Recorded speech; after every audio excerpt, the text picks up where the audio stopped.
darbai kalba patys už save, tavęs pristatinėti nebereikia. Užtenka padėti parašą. Wolfas Engelman, ištikimas savo. Dienos svečias. Kauno rajono Hegelman komandai atėjo lemiamų išbandymų metas, sezonas artėja prie pabaigos ir pačios svarbiausios kovos laukia šios futbolo komandos, kuri varžosi ir Lietuvos A lygoje, taip pat ir taurėje turi puikią galimybę patekti į finalą, visai netrukus jau kitą savaitę lauks ir pusfinalis taurėje, dar prieš tai jau šeštadienį spalio 1 dieną dar ir A lygos rungtynės Kaune, beje, Hegelman varžysis prie Šiaulių futbolo akademiją, galite ir jūs nukeliauti į LFF Kauno treniruočių centro stadioną, kuris yra Aukštaičių gatvėje, netoli Ledo arenos ir jau šeštadienį 17 val. Ten Hegelman kovos prie Šiaulius. Ir šiandien mūsų studijoje lankosi Hegelman komandos gynėjas Vilius Armalas, visai nesenai prisijungęs ir galima sakyti sugrįžęs į šią komandą. Sveikas, Viliau. Labas rytas. Tiems, kas galbūt mažiau seka Hegelman komandos aktualijas ir tavo kelionės po platųjį pasaulį, reikia paminėti, kad jau rungtyniavai Hegelman komandoje ir praeitą sezoną buvai išvykęs į Graikiją, dabar vėl sugrįžai ir aš noriu paliesti tą Graikijos etapą. Nebuvo jis labai ilgas, bet manau, kad suteikia kažką naujo ir vis tiek turi galimybę įvertinti, kaip sekėsi ten ir ką naujo pamatei. Tai pirmiausia, šiek tiek apie tą etapą Graikijoje.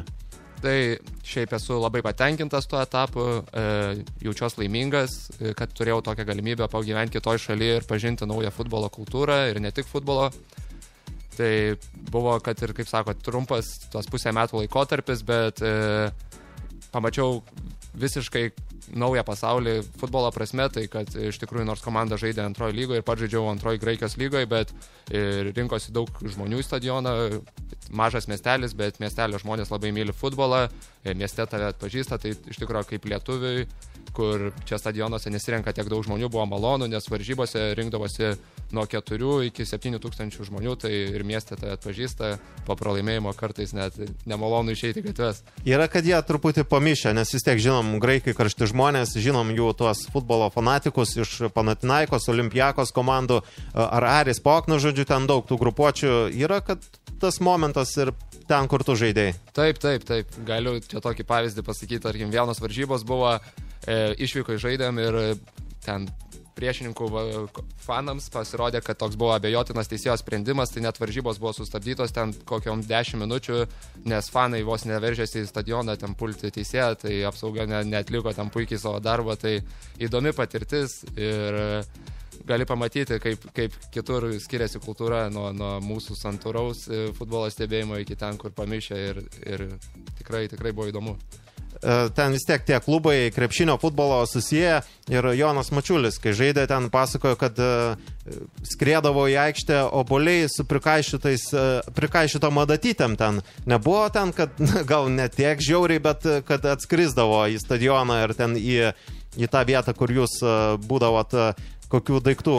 Ne, taip žiauriai dar nebuvo, nes tie stadionai ten Graikijoje gal senesni irgi su tais lengvosios atletikos takais, tai skiria gan didelis toks tarpas nuo aikštės, tai nebuvo, kad kažkaip mėtytų kažką, tik tais ten graikiški įžeidimai, kuriuo aš nelabai pats suprasdavau, bet vėliau papasakodavo ten komandos draugai vietiniai, ką fanai kalba ir ką skanduoja per varžybas. O pats gyvenimas Graikijoje, imant ne tik futbolą, šiaip bendrai visą infrastruktūrą, tvarkoja viskas ten, viskas, ką norėjai, tą gavai, ar yra ten tas, kad graikai pasako ir taip ir lieka? Ne, viskas šiaip buvo tvarkoje, aišku, kaip tik gal sportininkui tai geras ten gyvenimas, nes graikai atsipalaidavę žmonės, tai ten viskas po treniruotės gali labai ramiai, nėra įtempto gyvenimo būdo, gali atsipalaiduoti, graikai labai mėgsta gerti kavą pusę dienos, tai daug nedirba, tai kaip sportininkui po treniruotės gali ilsėtis labai ramiai. Ir tikrai man buvo priimtinas toks visai gyvenimo būdas, geras oras ir gera aplinka atsipalaiduoti ir tuo pačiu tobulėti sporte. Na, ne pirma tavo tokia išvyka, esi turėjęs etapą ir Portugalijoje, Lisabonos, Benficos klubo struktūroje. Gali palyginti šiek tiek futbolo prasme Portugaliją ar Graikiją? labai skiriasi visa sistema, struktūra ir pats futbolas? Nu, tai čia aš visiškai buvau, galima sakyti, skirtingo lygio akademijose, tai ir klubuose. Benficoje ten buvo aukščiausio lygio akademija, aukščiausio lygio treneriai, aukščiausio lygio žaidėjai. O Graikijoje buvo kitaip, nes galbūt aš buvau jau ten toj pirmoji komandai ir turėjau didesnę rolę toj komandai. Tai tiesiog Graikijos futbolas irgi skiriasi nuo Portugalijos, labai šiaip agresyvus, daug žaidimo antrame aukšte, kas man gerai kaip žaidėjui, kaip gynėjui, aukštam gynėjui. Tai tiesiog galbūt sustiprinau tokias savo žaidimo detalės, kur grinai tinka mano žaidimo braižui. Darom trumpą pertraukėlę, sugrįžai nesenai Hegelman komandą, tai pakalbėsim į ką vėl papuoliai, nes tokia sezono atkarpa, kuomet išsispręs viskas, kaip sakant, tie viščiukai bus skaičiuojami, tai trumpai darom pauzę ir visai netrukus sugrįšim pakalbėti jau apie tavo Viliau etapą Hegelman komandoje. Dienos svečias. Šiandien kalbamės apie futbolą, kadangi turim svečią iš futbolo pasaulio, Hegelman komandos žaidėjas Vilius Armalas pas mus. Ir antrą pokalbio dalį aš, Viliau, noriu pradėti iškart nuo vieno jūsų fano klausimo, kadangi vis tiek keliausim per tą tematiką ir klausimas nuo Dovydo, kas paskatino taip greit grįžti į Hegelman komandą? Tai tiesiog vasara buvo šita, kad aš neturėjau klubo. Ir galbūt ieškau pradžioj galimybių užsienį, bet grįžimas į Lietuvą, tai man asocijuojasi tik tai su grįžimu į Hegelman, tai labai džiaugiuosi, kad ir gavau tą pasiūlymą iš klubo vadovybės ir visada smagu grįžti į tą aplinką, kurią pažįsti, kuri tave žinai, kad gerai priims, tai manau, čia man yra geriausia vieta Lietuvoje būti pas trenerių Skerla ir būti su tais komandos nariais, kuriuos pažįstu, kurie tau suteikia pasitikėjimo ir tave palaiko, tai toks ir buvo mano sprendimas. Lengviau, ar ne, grįžti į tą atmosferą, kur jau žinai, kas laukia, ir dar treneris tas pats. Taip, daug lengviau ir man kaip kauniečiui lengviau grįžti į savo miestą Kauną, tai viskas labai tada tampa lengva, kai yra ir šeima šalia, ir draugai, ir artimieji, tai labai taip ir palengvina tą sprendimą. O buvo, ir jei buvo, ar pameni tą pokalbį su treneriu Andrium Skerla, kai dar nebuvo Hegelman komandos narys, čia dabar po etapo Graikijoje, ir tave bandė kalbint. Buvo tas pokalbis ir jei buvo, ar pameni tą pokalbį? Kai patį pirmą kartą atvažiavau į Hegelman. Ne, kai dabar prieš sugrįžimą, po Graikijos. Ne, po Graikijos tai labiau buvo gal pokalbis su klubo vadovybė ir su treneriu Skerla, tai visada palaikomas geras ryšys, tai kai klubo vadovybė jau pasakė, kad norėtų, kad aš grįžčiau, tai ir iškart buvo kaip ir aišku, kad ir treneris norėtų, tai aš tik tais truputį turėjom pokalbį, bet viskas kaip ir buvo labai lengva apsispręsti. O tą patį pirmą tada pokalbį jau prieš Hegelman, kada pirmą kartą atėjai? Jo, atsimenu tą pirmą pokalbį gal net labiau, tai kai buvau dar į Portugalijoje, tai Andrius Skerla man paskambino ir kaip jis turbūt ne vieną kartą yra net sakęs tą frazę, ne tik man, tai kad kiekvienas futbolininkas treniruojasi tam, kad savaitgalį žaistų ir kad tada tu esi laimingas, tai man jis pasakė šitus žodžius, o aš Portugalijai nežaidžiau ir nebuvau laimingas, tai ir tie žodžiai išsipildė, kai aš grįžau patį pirmą kartą, treneris manim pasitikėjo ir suteikė man to žaidiminio laiko ir treniravausi tam, kad žaisčiau savaitgalį.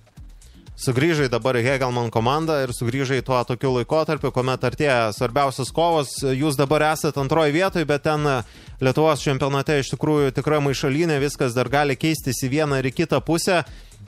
Sekei kažkiek tą sezoną Lietuvoje ir Hegelman komandos pasirodymus ir apskritai įvykius Lietuvos futbole, kuomet buvai ir išvykęs ar kuomet dar buvai be klubo? Taip, sekiau, aišku, niekad nenutolau nuo to lietuviško futbolo ir ypač nuo Hegelmanų, tai pasižiūrėdavau, jeigu negalėdavau pasižiūrėti varžybų, tai bent rezultatus pasižiūrėdavau. Ir kas tau iš šio sezono įstringa? Atmeskime Hegelman komandą, bet iš kitų komandų ir iš galbūt yra žaidėjų kažkokių įdomių, kas sugrįžo, kas galbūt nustebino, yra kas išsiskiria?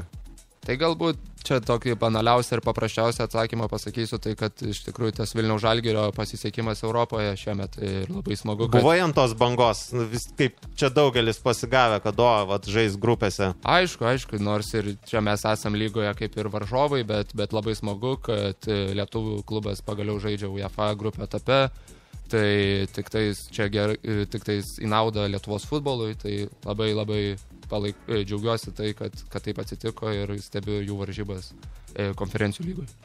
O dabar vis tiek toks svarbus sezono metas, jaučiasi kažkokia, nežinau, tokia papildoma, gal ne įtampa, bet turiu omeny auro Rūbinėje, kad ir pusfinalis laukia taurės, dar oficialiai neskelbama, bet tikėkime, kad tas finalas vyks Kaune, stadione, naujam Dariaus ir Girėno, ir čia Lietuvos čempionate vyksta tos kovos, jaučiasi kažkoks papildomas dalykas.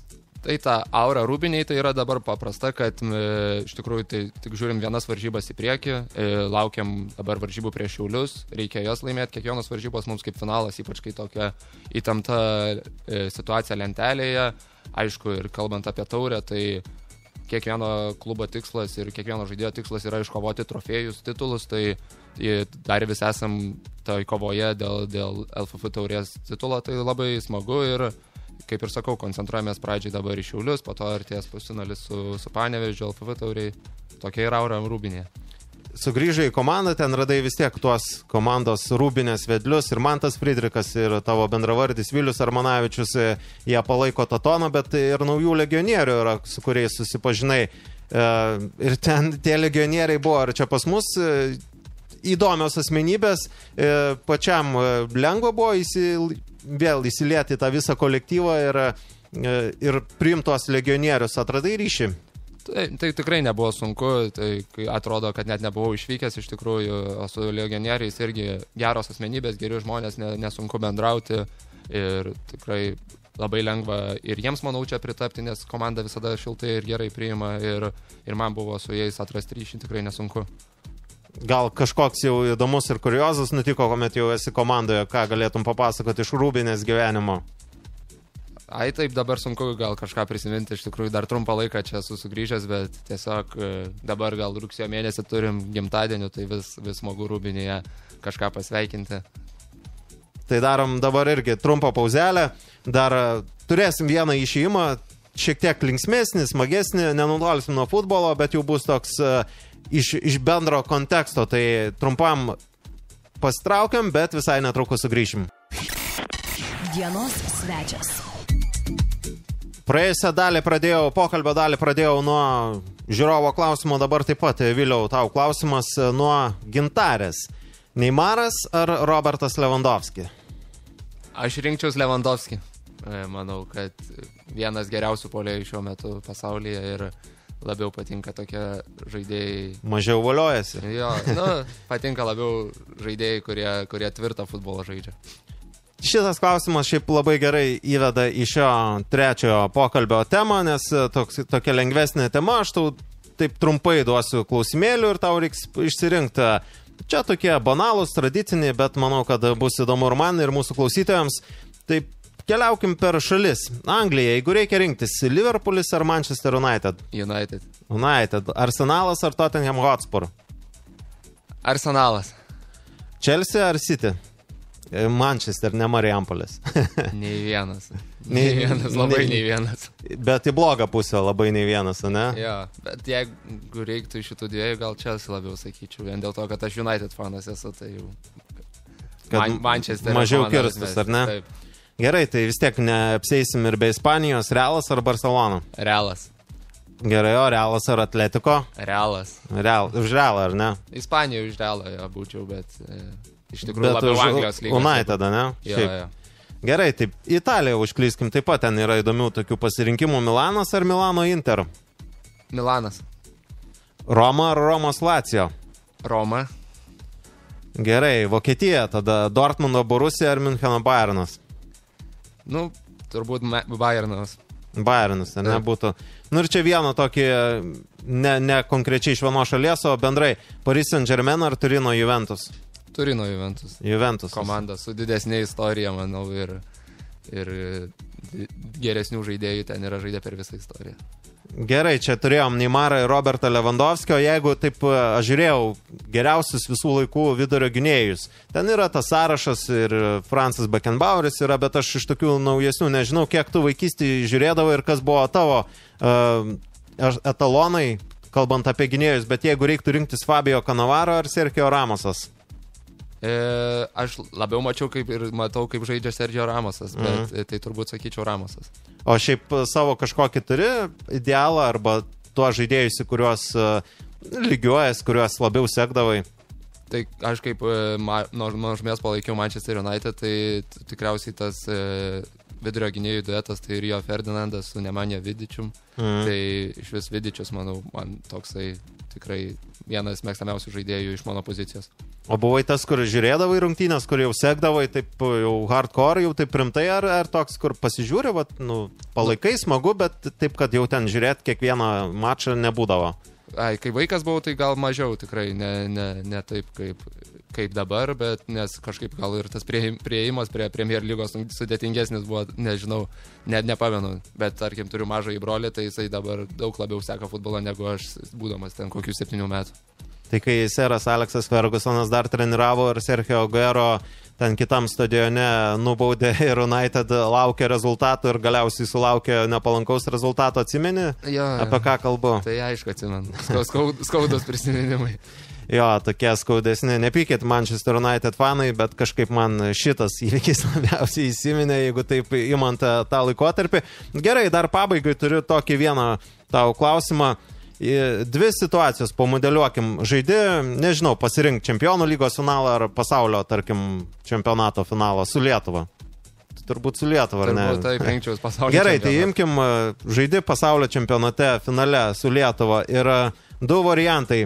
Įmuši galvą 93 minutę per pridėtą laiką ir jūsų komanda laimi 1-0. Na čia kaip Ramosas, kai Atletiko įmušė, tik ten buvo išlyginęs, o čia tu pergalingą įvartį muši. Ar viskas nueina iki baudinių serijos ir tu muši paskutinis ir tavo baudinys nulemia pergalę? Ką renkės?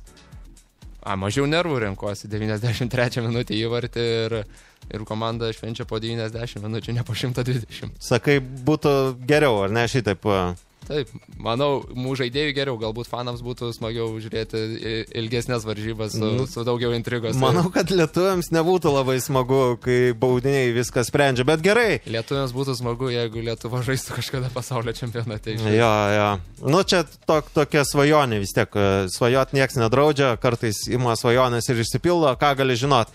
Tai labai tau ačiū, Viliau, kad apsilankiai šiandien pas mus, taip pabendravom, pakalbėjom nuo Graikijos iki Lietuvos ir palėtėm nemažai temų, belieka dar paminėti mūsų klausytojams, kad jau šeštadienį spalio 1 dieną Kauno rajono Hegelman komanda žaidžia labai svarbias rungtynes prieš Šiaulių futbolo akademiją A lygoje, LFF Kauno treniruočių centro stadione, 17 val. Ten vyks rungtynės, galit nukeliauti, įsigiję bilietuką, palaikyti Hegelman komandą, jiems labai reikia to palaikymo, juolab tų progų palaikyti Kauno rajono Hegelman komandą šį sezoną nebėra jau tiek ir daug, bet dar viena proga bus spalio 5 dieną. Jau kitą savaitę, trečiadienį 17:30 min. Tame pačiame stadione, kuris yra įsikūręs Aukštaičių gatvė 51, žaisit taurės pusfinalį, ten viskas spręsis jau iš 1 rungtynių, ten gali ir iki baudinių nueit, gal ir, ką gali žinot, gal išsipildys tavo svajonę su Lietuvos rinktinė, bet per Hegelman komandą ir gal įmuši galvą pergalingą įvartį, ten laukia Panevėžys ir kova dėl finalo,